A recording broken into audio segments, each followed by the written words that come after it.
Angie Martinez in Real Life podcast. Are we rolling? Can we start? Yeah. All right, well then I ask you, Miss Sarah Jakes Roberts, how happy are you on a scale of 1 to 10 today? Today I'm a 10.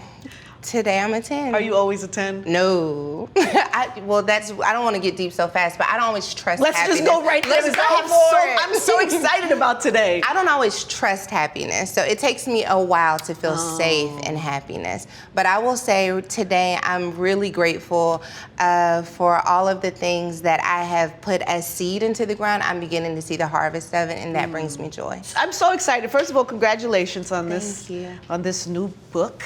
Look at all my notes. Look at all my Post-its. These are all moments either that it provoked a question or it just was like a word that either maybe I needed or that I wanted maybe you to expand on. So I don't know if we're gonna get to all of these today, but I just put them here as marker. Wow. And I wonder from you, like when I think about this pod, I always think, told you this before we started, I think of it as an offering, right? It's also a business. And it's sometimes tricky navigating that for me. Mm-hmm. But then you take into consideration like numbers and business. Right. So for you, where I would imagine that your first purpose is to serve.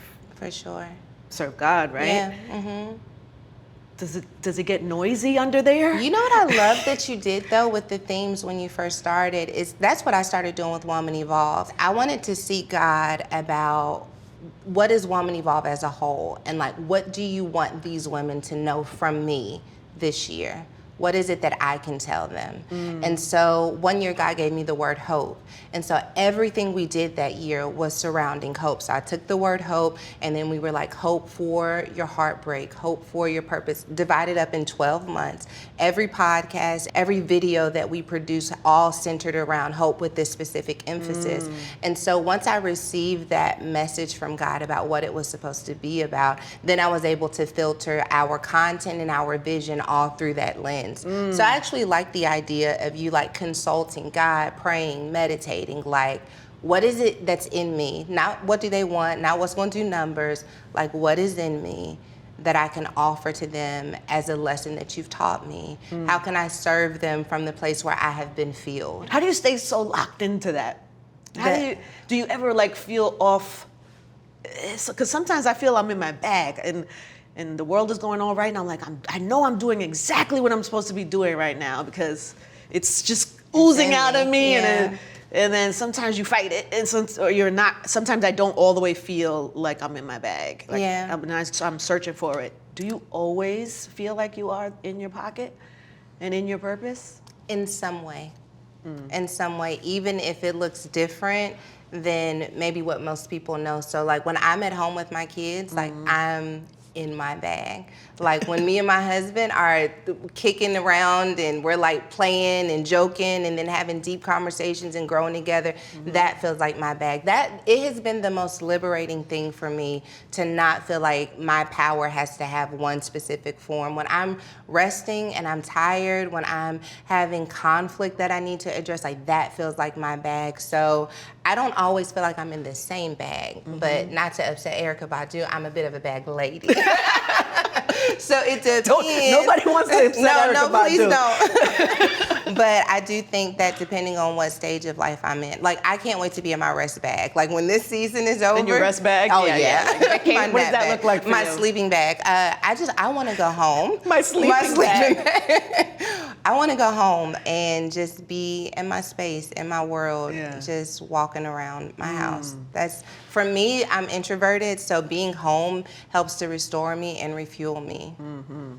You just called on a part in your book. I remembered you saying, we are not meant to burn with power every single second of your life. Yeah. Oh boy, do I struggle with that. Because I feel so good when I'm in my bag. That if I'm being too quiet, or if I'm home marinating, I feel like I'm not doing anything, and I'm learning as I get older that that's okay. Like those periods of your being in your sleeping bag, and your rest bag is okay. But you like that. I think that when I start, like I've only had a few hours of sleep the last few days, like I can go. But then when I'm out of it, I know that I need rest. But I do think that it is like this give and take, like it's a season. And I know that it's a season, so I have energy for this season. And then this season's going to change and my exertion will look different. But I mean, I do think that for me, because my father's a boomer, work ethic is what we apply the most in my family. And so I know that part of me feeling lazy when I sit down is cultural. Like I feel this need to constantly be working because if I'm not working, I'm lazy. It's very much so something that I have inherited. And so I see him leaning more into rest and sensitivity good these for days. him. Isn't that great? Yeah, good for him. And it makes me feel like maybe it's okay if you take a break. There is a thing, even I'm sure, even in your world, of work addiction. Oh yeah, for sure. Yeah. Especially when it feels virtuous. Yeah. It's like, yes. I'm helping people. Of course. You know what I mean? I should never stop. Exactly. Yeah. But like we're called to lead people to God, not to become their God, and to remind ourselves of the areas where we need God, which means that there is a humility that we have to have in what we do that says, okay, but when's the last time you were just like in God's presence for yourself, not to get a message, not to just take something and turn it around to someone else? Like, where's God teaching you, growing you, healing you? And can you rest in that tension before trying to avoid it by helping someone else? Yes, because everything can't go out. Yeah, exactly. Sometimes there has to be incoming. Yeah. It's so funny. I preached a message in Dallas. It's called Backed by Power.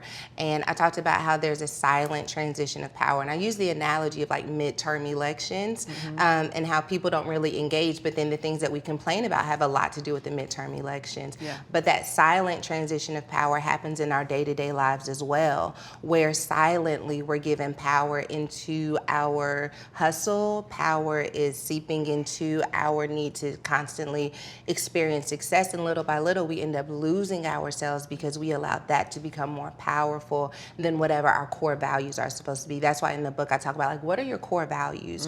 What do we want to highlight as things that are non-negotiable for you? And how do we align your decisions with those core values so that those can be more powerful than these seasons where power can be stripped away from us very easily? Yeah. What do you teach your kids about that? Because for me, I always worry that my kids feel like they have to do what we do, Right. or that they have to live up to a certain level of success. Which to me, I think success is different to everybody. So like we teach our kids the things that we learn and that work for us, but also you got to let them. They have to have their own journey. Have their own journey. Yeah. So how do you figure that out as a mother? And then also as a child, like what are the tricks of finding your own way? I always say, so my husband and I were a blended family. We got 6 kids together. My oldest biological child is 21 years old. And so I always tell people I haven't received my parenting report card yet. Like I've got a few more years before he tells me all of the things. And then I started with him at 14. So, it was a struggle. But each of my children have different personalities, I think, based off of the conditions they were raised in. So when I was raising my 21-year-old, I think that he's got that work ethic thing because he saw me doing all that I could to build a life for ourselves. I was determined to not be dependent on my parents to the point of me cutting myself off before they cut me off. I was like 17. I'm like, I'm moving out. I've got to take care of my child. I've got to grow up. I don't want any help. And so he's seen me work very hard to build a life. My 14-year-old and my 8-year-old are in this transition where I kind of got a foundation and things started moving. But with them, I try to teach them, I try to lean into where they're showing strength. So to put them in positions where their gifts and talents are being highlighted. So she's athletic, she likes volleyball, one of them likes theater, and so they are doing things that do not look anything like what I do, but it's what they're passionate about. So I think as soon as we can sow into their passion, even if it doesn't look like ours, it gives them permission to explore. My biggest thing is that you feel fulfilled and purposeful and that the world is better in some way because of the space that you occupy. It doesn't have to be preaching. It doesn't have to be ministry at all, but your life itself should be a message.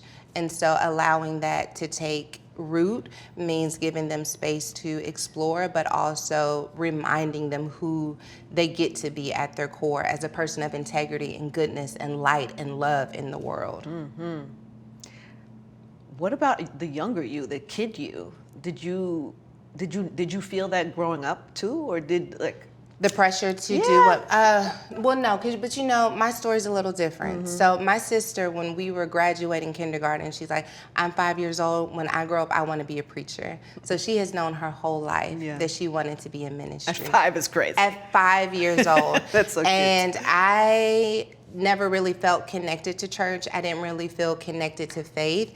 And so I think at a certain point, especially after I had my son, I felt like being an administrative assistant or an executive assistant is probably going to be the safest path for me. There will be job stability. I love logistics. I love being behind the scenes. And so I felt like that would be my space. I never felt the pressure. And then when I got pregnant, I was like, there's definitely no pressure now. Don't nobody want you preaching nothing. So I was like, okay, I won't do that. I really did stumble into this space of ministry and purpose. What was the moment that you knew? It was probably when I started blogging. I started blogging in like 2010, and I was in my first marriage, and so I was blogging under my married name. It wasn't like a TD Jake's daughter has a blog, which made it safe for me because I'm like, now I can pour all of these thoughts on paper. And I was going through it. I was in a real bad space, really depressed, really anxious, and I was just putting all of that darkness into the world. And then at the end, I would just say, like, what would you pray over this person? Like, I didn't know if I believed it for myself, but like, what light can you add at the end of this?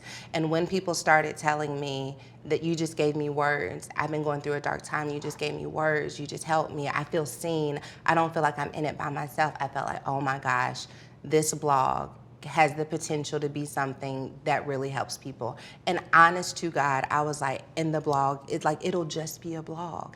And that's, I love writing. The blog is fine for me. Then someone invited me to come speak, and they were like, okay, well, can you share your story, this teen pregnancy? And I was like, okay, it was like 40 women. I'm like, yeah, I'll share my story. That's easy, that's no problem. And then, you know, same kind of response. And I was like, it'll just be me sharing my story and just me doing a small group. I'm like, all right, God, we're just stay right here, stay right here. And it wasn't until I met my husband. He's got this incredible community that he founded in Los Angeles. And he was like, if there's any space where you could come and share your story on a Sunday, it's my church. And I was like, oh, I don't do Sunday speaking because that's too much like a sermon, and I'm not the sermon girl. And he was like, no, this is totally different. I go to speak there, and we fell in love, right? If we would not have fallen in love, I probably would have spoke there and went back to my corner. But we fell in love. You were like, I like you, and I like this. And I was like, okay, I will only speak here, and I'll share my story, and it'll be a blog. But I kept getting these testimonies that made it kind of undeniable that something was happening when I spoke that was helping people in a way that they felt like they had never been seen or heard or validated from a space of faith before. And so I do it for those testimonies. And I feel like as long as God gives me something to say, as long as God is growing me and changing me and transforming me in a way that I feel like could benefit others, that I will share that in whatever avenue that is. Good for you for not being afraid of that. So when you have so much to live up to, if you could have easily been in your own head of, I'm not my father. Yeah.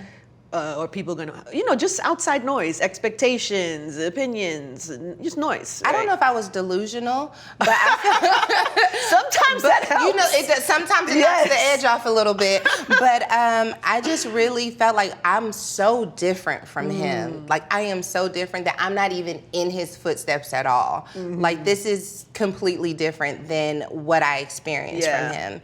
And the more that I grew in it and became comfortable, I definitely saw the similarities. But I didn't start it thinking I was going to be in his footsteps. I just kept thinking that this would be my little corner, this would be my little corner. And that corner kept growing. It just kept growing. I'm like, all right, no more. Were you confident though, even when it was a small? Oh, okay, you weren't. There are times when I'm speaking now and you can hear me trembling in my voice. Like, really? Yeah. Part of the reason, so when I go places and they're fancy places, they wear the headsets when they're speaking. I could never do that because my hands would tremble so bad that I liked holding the microphone because it helped me to steady my hand. I don't feel like I'm a speaker, naturally a speaker, but I stand up to it. Yes, you show up. Yeah, That's the most amazing thing about you to me is the way you show up. You just show up. You're like, yes, okay, I hear you, I got it. Here we go. Here we go. Here we go. And I mean, at the end of the day, we should all just aspire to do that. Yeah. Because I always feel like, and we just had some kids at the radio station the other day, we had a bunch of kids in the studio, and they were asking me questions, and I was like, everybody, you got something in there. Yeah. Everybody's got that. Just, do you listen to it? And do you show up for it? Take a chance on it. Yes. There's some things you will not know about what's in you until it's outside of you. And once it's outside of you, it's going to grow, it's going to change, it's going to develop. But as long as it's trapped inside of you, it's like a woman holding a baby. We've been talking about motherhood, like a woman pregnant with a baby. There comes a point where until you release it out, it can't grow. Like, it's going to reach its capacity. And you do not know the limits of what's inside of you until you put it in an environment where there are no limits. And I feel like that's the greatest gift that any of us can give ourselves. Mine was trapped by shame, by insecurity, by depression. And when I finally got to a place where I'm like, you know what? Forget it. Like, this is my story. This is my truth. This is my testimony. This is my testimony. Yeah. And I'm going to accept it and embrace it. If no one else does, I'm going to do it. And I didn't know that I'd be showing other people that they could do it too. Was there a prayer that's associated with that, or around that time? Like something that you would go to pick you up out of just, I don't know, insecurity or? I will say that the one thing I feel like it was God told me in this moment where I wasn't even like trying to fool with like church or spirituality. I feel like it was God now. I said, I can do better than this. Like and I was at a really low point when I said it, but I just heard I can do better than this. And for me, better didn't have a destination. It was the starting point. That's good. It was just the starting point. So each day it was just like, what can I do that's better than this? Like I had 2 kids. I'm 22 years old. I'm like, this cannot be the rest of my life. Like, I can't feel this way about me for forever. I think I can do better than this. And I do feel like I'm still chasing that. So even when I'm finished speaking. Really? Now? Yeah, I think like when I'm finished speaking, I'm like, sometimes I feel like, oh my gosh, I did exactly what God told me to do. And so there are some moments where I'm like, I felt restricted. I felt like there was something wrong. I think I can do better than this. And I think I've just been chasing that incremental better for a little while now. Wow, that's good. That's really good, because we could all do better, probably. Yeah, at every just point. a little better. I think the big better scares people, right? Of course. So like I cannot, because most of us know the area of our life where we need a total overhaul. When I'm talking to girls who feel like I'm stuck in this toxic relationship, I don't know, I can't leave, and what should I do? Should I stay or should I go? I'm like, I think you should leave, but I think you know that. But part of the reason why we don't leave is because it would require a complete overhaul. So what does a little bit better look like? Like, let's take the pressure off. Yeah. We don't have to figure out 5 to 10 years down the road. Like, what is just a little bit better from here? And that gives people permission to inch their way into transformation. That's so good. Yeah, because even if you would have started young, 13, you're like, okay, I'm gonna have this whole, I'm gonna have all these New York Times best-selling books. Oh my gosh. I'm gonna have this whole group of people that need me, and you couldn't manage even that. Thought of where you are now. Not at all. Yeah. I don't know that I thought when I got pregnant, I don't know that anyone was even telling me, like, you're going to be okay. Everyone made it seem like I was in such a bad place that it was going to take everything I have, grace, prayer, and I still may not make it, that I just felt like I am on a sinking ship.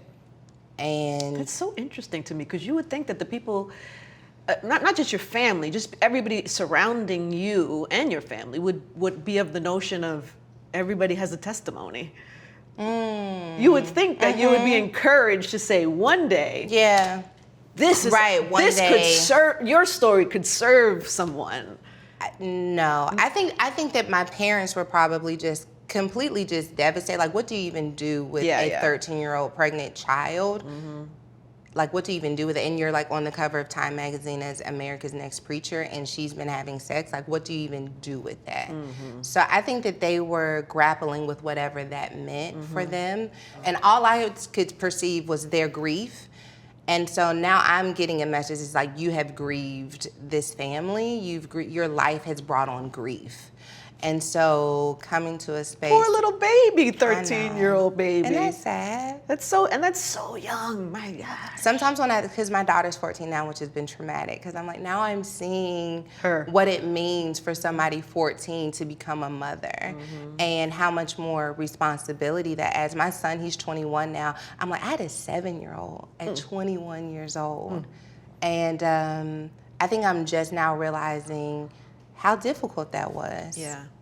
But I am a stand up to it kind of girl. That's why when I'm preaching, I'm beating my chest. Like, I am a stand up to it. But when you get finished standing, you got to take a minute and sit down and look at how much it cost you to stand up to some of the things you had to stand up to. Because you wish for it to be easier for other people and your children especially. And if we never assess the path, the journey, then we don't get to extract the wisdom. And so that's power, that's courage within itself to say, I know I could stand up to this, but right now I need to sit down because I'm tired. Like, my feet hurt, you know? Yes, I do know. So that's always my thing. It's like knowing when to sit down and knowing when to listen and pay attention, and, surrendering is always challenging for Yeah, the way you said control. surrender sounded It's like because it's whatever. so hard. It's so hard. Because I do have great faith, but also I am somebody who likes to control things and be in charge. And sometimes surrendering is hard.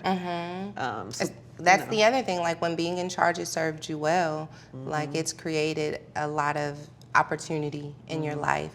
And so being willing to let that go, I can imagine that would be difficult. Not for you? My marriage has taught me a lot about surrender. Oh, yes. Doesn't it, though? Doesn't marriage automatically do that? Excuse me. You know, when I married my husband, by then I was like, I can do better than this. I was at best. We'd gone from better to best. And then I meet this man who wants to partner with me to take my best to great. But that requires a level of intimacy and Trust. surrender and trust that I felt hurt me in the past, to allow someone access to my life. Your heart, My all heart, of it. my children. I moved to Los Angeles. That was challenging. And but what I learned, I have become so much better as a result of the partnership. And I realized that I was robbing myself of the very gift that God gave me, which means for me, I was robbing myself of who I could become in God. Because I believe when God brings someone into your life, that their role is to help cultivate all that God's placed inside of you. But if I don't let them have access, then the cultivation can't happen. And so leaning into this beautiful journey of becoming one has required me to let my defenses down and to trust my resiliency and to trust my bound. Like, I can use my words. I can say that doesn't feel safe. Can you take me slower? Like, I can show up. I don't have to. Surrender doesn't mean that I don't have a voice anymore.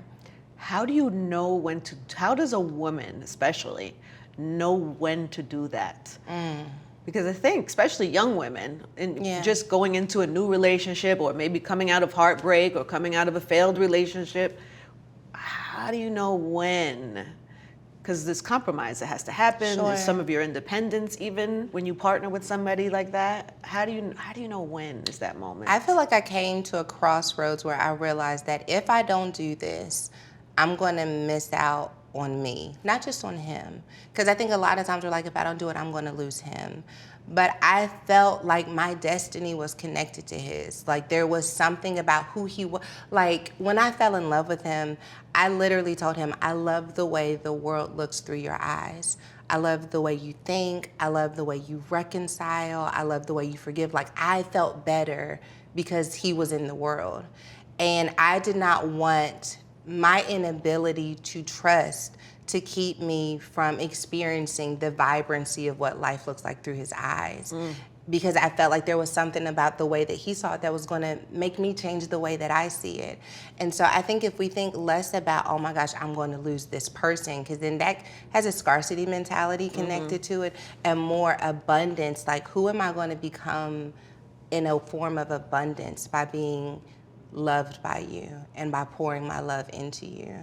And that allowed me to, I'm not gonna say it happened overnight, because he's in the room and he'll tell me I'm lying in front of everybody. But I will say that he created an environment that made it safe, and I began to release some of that power. Slow release? It was a slow release. Yeah. It was a slow release. You know, you do it as you can. Yeah. It feels good. But I feel like I lean into it fully now. How long did that take? We've been married almost 10 years. You're just doing it? You know, I mean, eight is like new beginnings. So I would say year 8 was probably like where I was like really, that foundation was set. Everything else was a transitional season, you know, trying to find my sound. That's so I had funny. a baby in that time. I was hormonal. Things were wild. That is important to know, though, because it doesn't happen right away. No. Even now you're married. Year 1 of marriage doesn't mean everything is clear and you're not still holding on to stuff from before, and you know, and trust comes easy. It takes time, no? Yeah, it takes time. I am grateful. Like I never had any fracture, like where I felt like he wouldn't be faithful to me. So like the infidelity that I experienced in the past, like I never felt like that with him. So that made me feel safe that I would never experience that again. But I didn't know that once you don't have that on the table, that there are all these other areas where you have to learn to trust someone. Like what? Tell me what. I thought it was just, you know, don't cheat on me. I didn't know it was like, I have to trust the way that you parent and trust the way you communicate and trust how you deal with finances and trust that we're going to make the right decision about whether we buy this house or do we move to Dallas, do we stay in LA? Like, I didn't know that there were all these different areas of trust. I thought it was just like, don't cheat on me. Now what? I gotta trust the way you manage money. I gotta trust the way you eat sometimes. Like, what is, I'm about to pass out. I got to trust you to take me to the hospital. Just don't cheat. I thought that was it. That's definitely not it. Ooh, trusting the parenting too, though, because people parent so different. Yes. And people don't talk about that enough in relationships and choosing partners. For sure. All of a sudden, you're raising a human being in the world and you parent completely different. Because we have to decide, like, who do you want this kid to be? Because, like, if you want this kid to be an astronaut and they need to be in school 24/7 and the best, like, who do you want this to be? Do you just want them to be a good person? And how are you going to teach? Like, we may want to have kids, but do we agree on who these children will become? Yeah. Because it's going to take both of us to do it. But how do you manage when there's, when you're in different places on something? How do you manage that? Okay, well, I have to know where my weakness is. What do you mean? So, girl, this podcast is so good. Okay. I'm done. My job is done here. No. Okay, so, you know, we have to know where our soft spots are. Okay. So I'm a punk. I love the kids. Just about anything they want to do, I'm going to be, like, not dangerous, but, like, you know, what's a little candy? You know, let's go to the movies. Like there's no limit. You're the softie. I'm the soft parent. Yeah. And, you know, I have to know where the strengths are because they do need to hear no about things. And he's better at that than I am with some of the children. Yeah. Because with some of the children, I'm the only backbone they'll ever see. There's a young one that runs our house, and he thinks she is so clever. He thinks she is so funny. And I'm like, she about to get beat down. And I'm trying to gentle parent. She's about to break me out of my gentle parent stage because you're not. Because you see her different. I do. I'm like, she's really trying it. So I think, and he trusts when I'm like, hey, babe, like, I know it's funny, but like in 5 years, that's not going to be cute. Yeah. And he'll be like, you think so? I'm like, yeah. And then so he was like, okay, I'll trust your lead on that. And so sometimes, especially blending a family, we had to have a huddle. Because there were things that he would maybe let slide or things that I would let slide that we were uncomfortable with. And so we had to huddle and wrestle and like, who's right, who's wrong, and why are you right, and why do you think that way? And then get the same game plan so that we could present that to the kids as a united front. That's good. Yeah. Because you have to be on united front. Otherwise, they'll break you down. They will run. They'll break you down. They will run They're through powerful you. spirits. It's fun though, right? Oh my gosh, it's amazing. That's like, I miss my kids. When I'm gone, I miss them. My son, he doesn't live with us anymore, and still he comes home, and I'm like, my baby. He's like 6'4", full beard. I'm like, my baby. One of the things you talk about in the book, I don't know if you operate like this too, I write all these notes, I have all these questions, and then I sit with somebody, and then it's just like, forget it. But there are things in there that really just stick with me that I remember. It's like, oh, you were talking about parenting and mothering, and that we make these sacrifices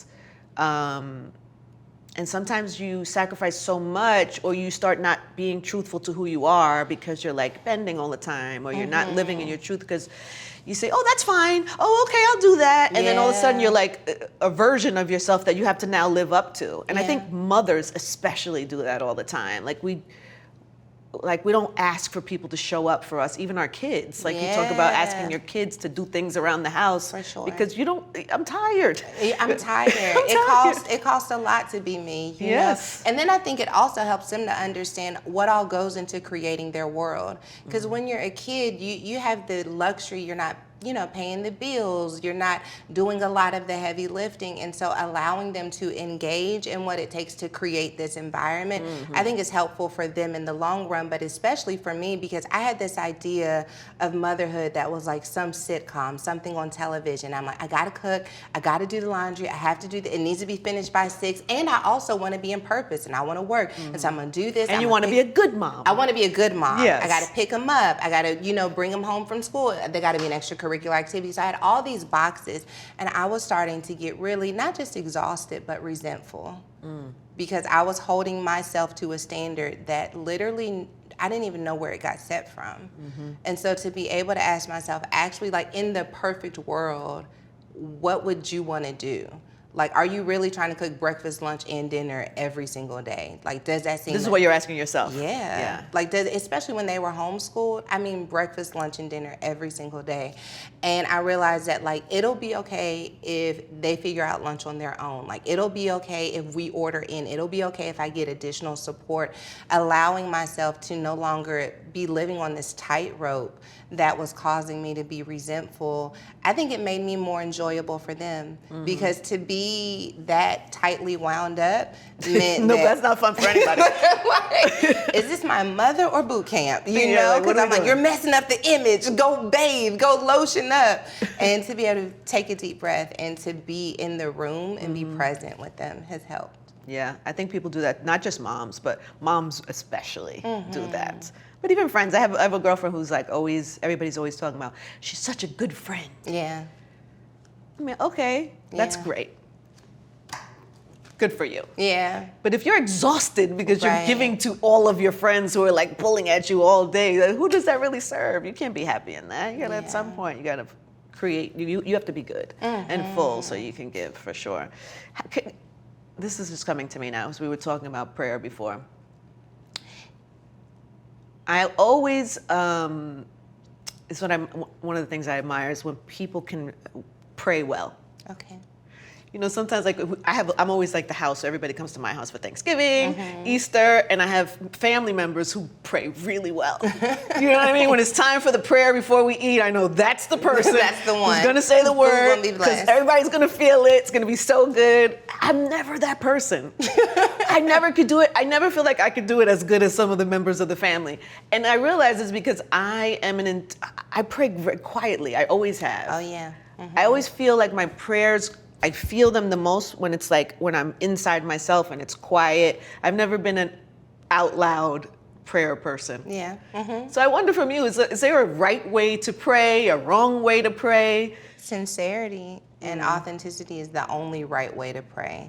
It doesn't have to be super formal. We don't need, the King James Version. It doesn't have to be that. If that's what comes natural to you, that's beautiful. If invoking scripture is what comes most natural to you, that's amazing. But I have found that the prayers that are the most sincere and authentic are the ones that resonate the most with people. I would have said, like you, that I'm not an out loud prayer person.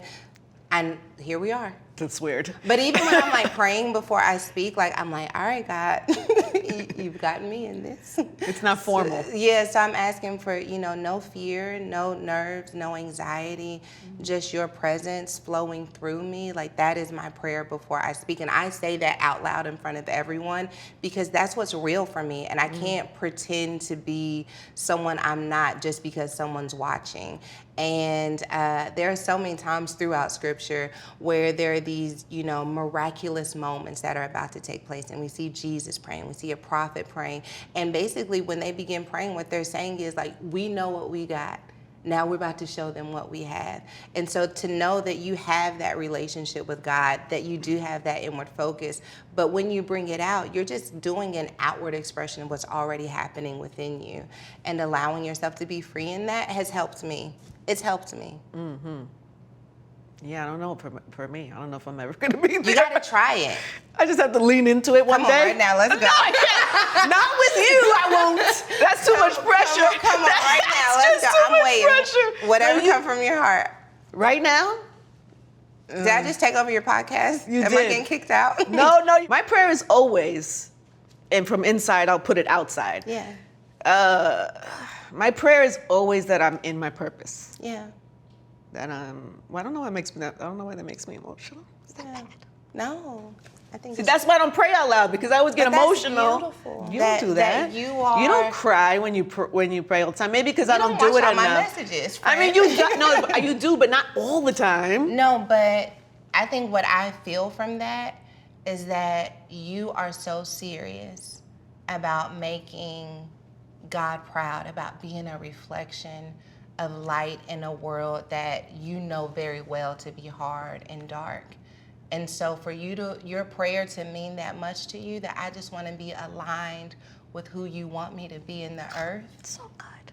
That's all I want. Yeah. The fact that it means that much to you, I think that's incredible.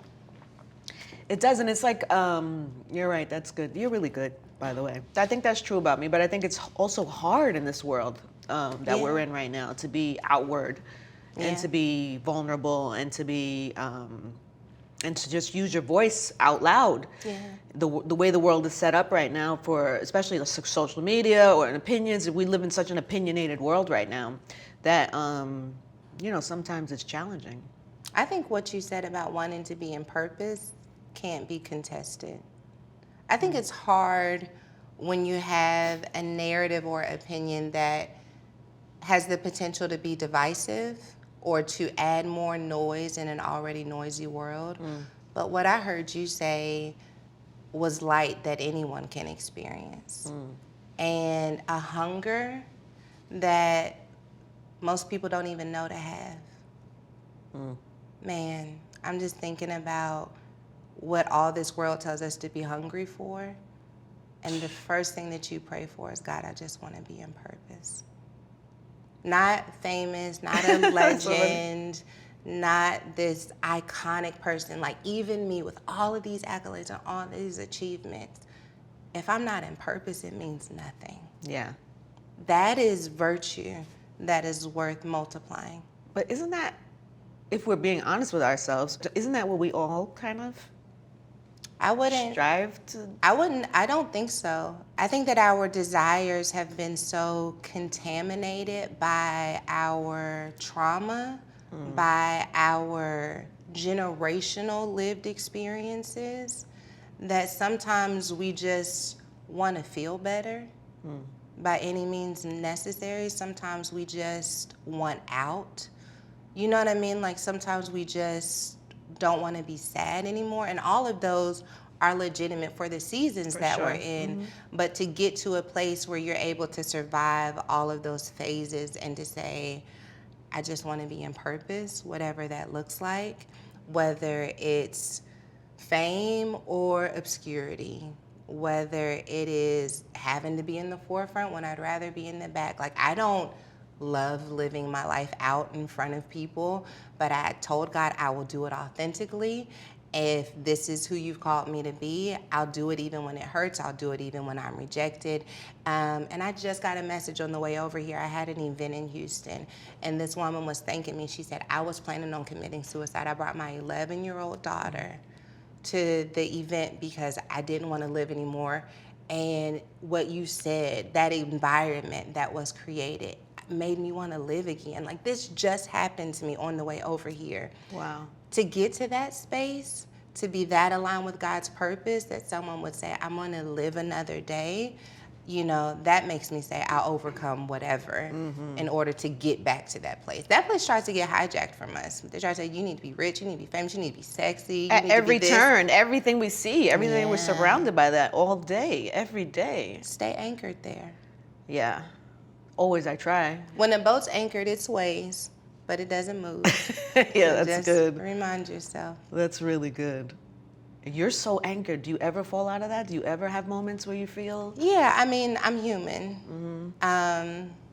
I think what I have to fight for, like, so after it's, oh my gosh, I'm just connecting these dots. After the Houston event, I was convinced that I was like not going to do any more tour stops. I was like, this is not going well. I am not enjoying it. It's too much vulnerability. It doesn't feel good. I wish I would have done something that didn't demand so much from me. Yeah. So I think me staying anchored is reminding myself that what I do matters, even if it doesn't always feel comfortable or safe. And so I've been, like, I was worshiping this morning. I've tried to be really intentional about staying grounded while I'm being tossed to the Yeah, you're on a press run too. You're Yeah. talking to people, and Yeah. there's lots getting posted, and Yeah. there's comments in the posts. For and all. sure. Stuff is going viral, which makes me want to hide under the table. I'm like, it wasn't that good. Stop sharing it. That's enough.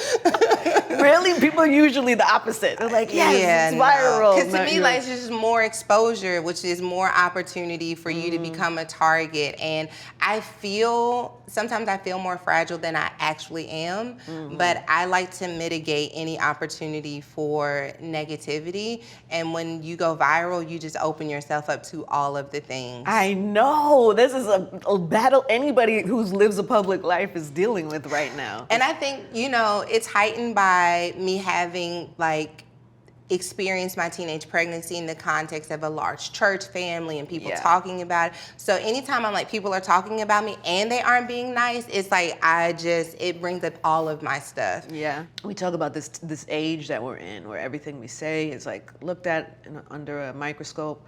And when I think about like cancel culture, right? I believe in redemption. I always have. Yeah.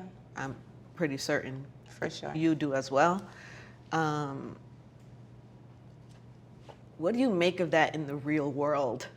Of like, because I even feel now I see people that they get taken down in different ways or canceled in different ways. And I'm always like I pray for those people. Yeah. I really do believe like even the worst of people, at some point that could be their testimony. At some point they could maybe save somebody's lives with the mistakes that they've made in theirs. But I feel like you can't really say that publicly right now. Right. Because it's so scary about what will happen to you if you even show sympathy or empathy even for somebody who's kind of been tossed away.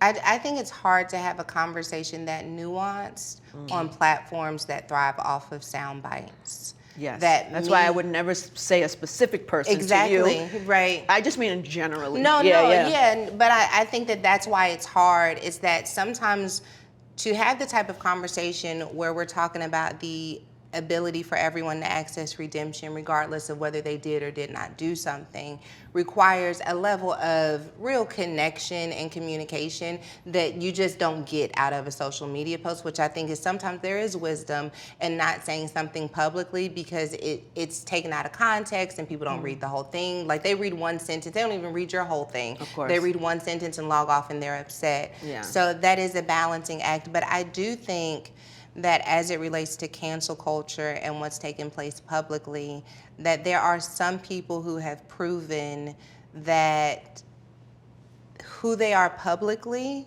as a person who can be canceled is different than how they esteem themselves privately. Like, I wish I could say this better.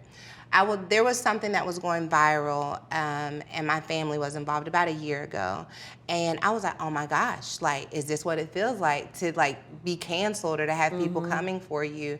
And I was fearful and I was upset. And then I really feel like at the end of the day, I got to this place where I'm like, you are a person outside of how they have dehumanized you in order to talk about you.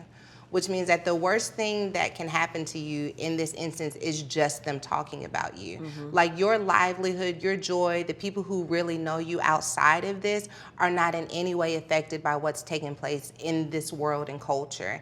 And if I need them in order to be okay, and I mean the culture, if I need them in order to feel healthy and safe and mentally balanced, then my life is always going to be up and down. Yeah. So in those moments, I leaned into what I knew to be true. Like I went to Target Target and nobody was talking about me at Target, because what's happening online is not always translating into the real world. Yeah, in real life. And just reminding myself, like, I've got a world outside of what's happening here, and allowing that to be what feeds me in seasons where it feels like the internet is really noisy has been helpful. So I would tell anyone who has a platform to cling close to what's real in the world of building the brand and pushing this stuff and all of that that makes you an image that's not human. You got to remind yourself that you're human.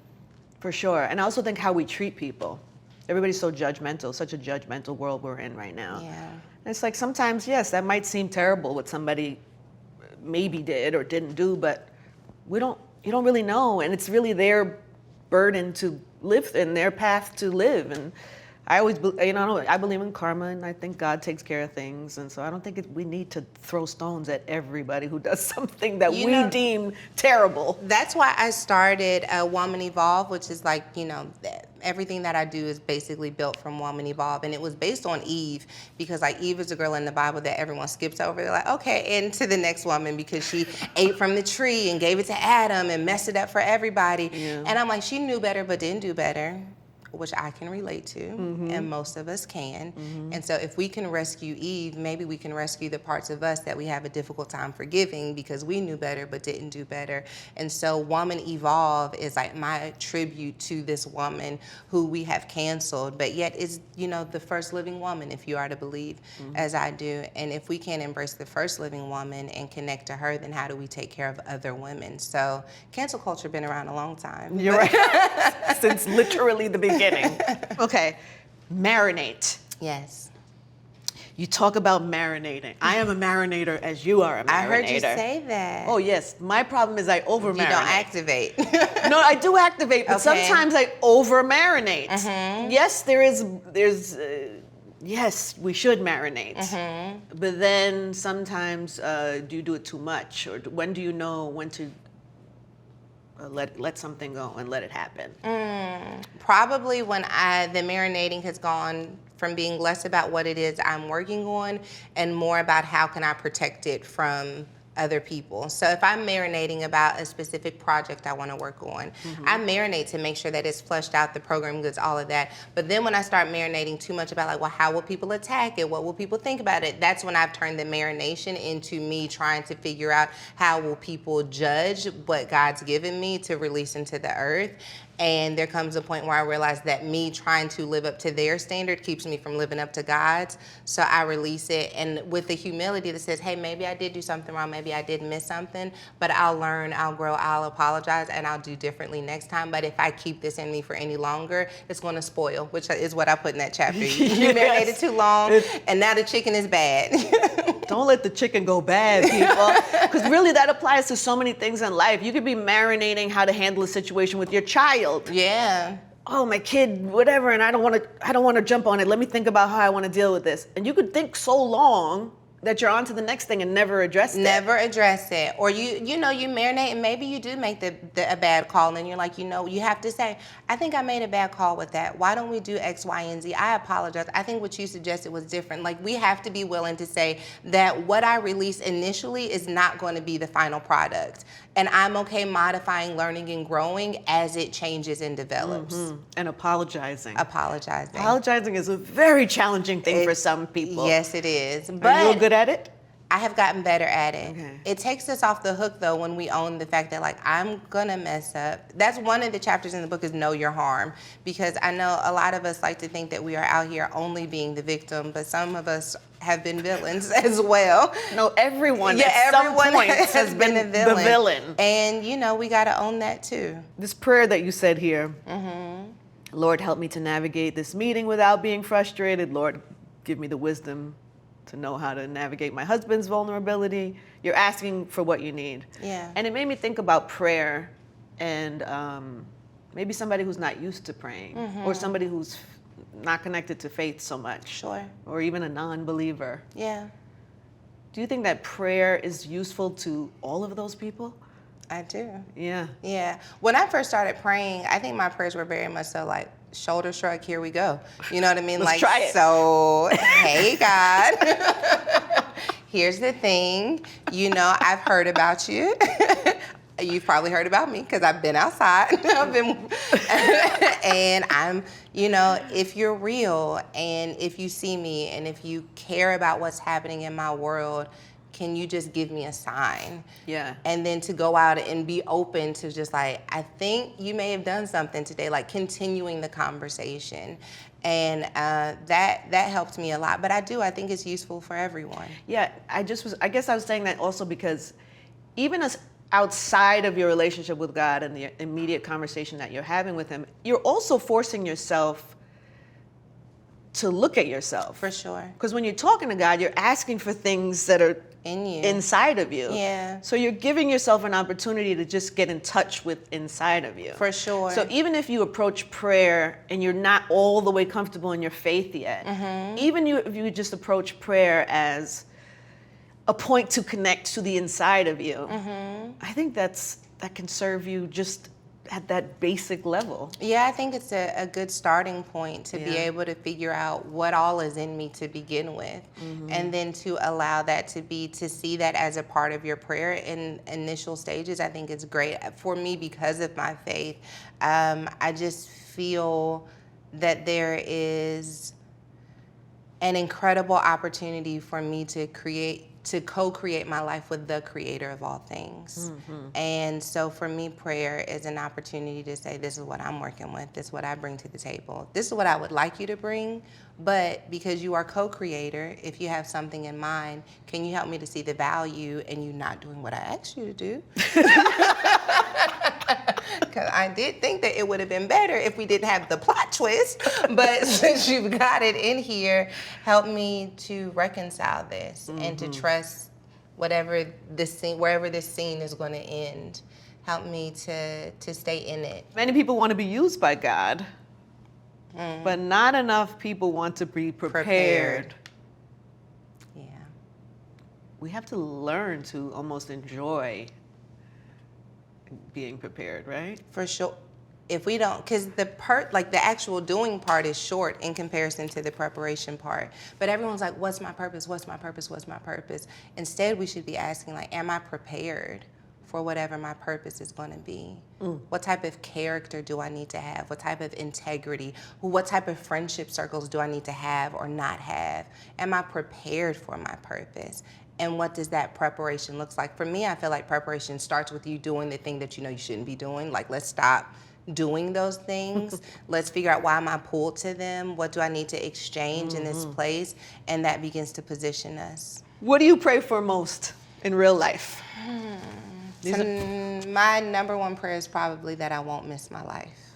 That I won't miss, hello, I'm sitting, like, that I won't miss this. That I won't be so busy trying to perform or do well or not disappoint that I miss out on just being present in the moment where, like, I'm sitting down doing the Angie Martinez podcast in New York City with my son, who I managed to keep, you know what I mean? Like, he's still here, and this incredible husband after I thought I'd lost it all, with amazing babies waiting on me at home. Like, I hope that I remember that, like, this is really happening, this is my life, and that God really, really caused all things to work together for my good. In real life, what is your biggest challenge? In real life,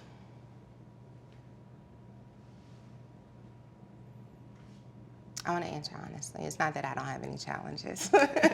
No, I appreciate that.